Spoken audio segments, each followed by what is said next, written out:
Hi what's up guys and welcome back with another video. तो आज की इस वीडियो में हम बात करेंगे कि आप अपने ब्लू स्क्रीन एरर को किस तरह फिक्स कर सकते हैं। दरअसल ये एरर तब आता है जब आपके पीसी में कोई आप नया हार्ड डिस्क लगाते हैं, नया रैम लगाते हैं, या आपकी विंडोज़ की फाइल करप्ट हो जाती है, या आपके पीसी में ऐसे सॉफ्टवेयर इंस्टॉल करते हैं जो कि आपके पीसी को वायरस दे देता है, या आपके पीसी के विंडोज़ फाइल को करप्ट करता है, या आप कोई ऐसा ऐप यूज़ करते हैं जिसकी विजुअलाइजेशन काफ़ी हाई होती है, जो रैम और प्रोसेसर को काफ़ी ज़्यादा खींचता है, जो कि कभी कभी गेम्स और वीडियो एडिटिंग सॉफ्टवेयर ये काम करते हैं।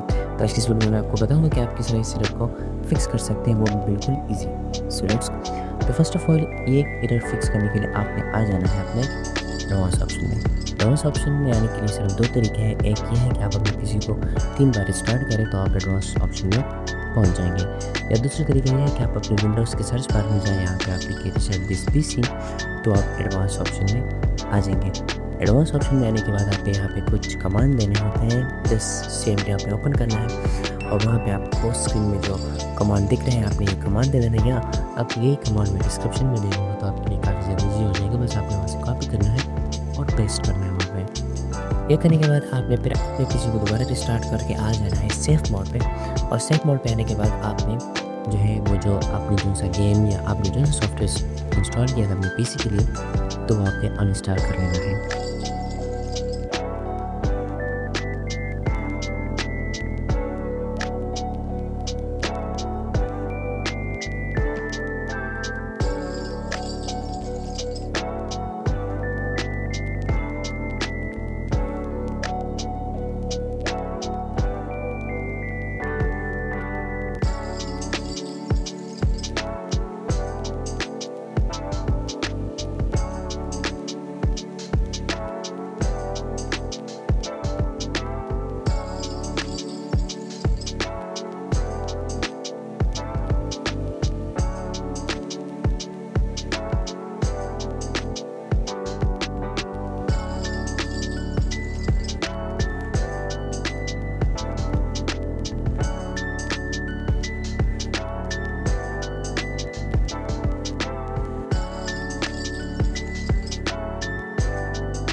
तो बस गाइस आज के लिए इतना। अगर वीडियो अच्छी लगी हो तो लाइक करना, शेयर करना, सब्सक्राइब करना ना भूलें। मिलेंगे आपके साथ नेक्स्ट वीडियो में। Take care, good bye.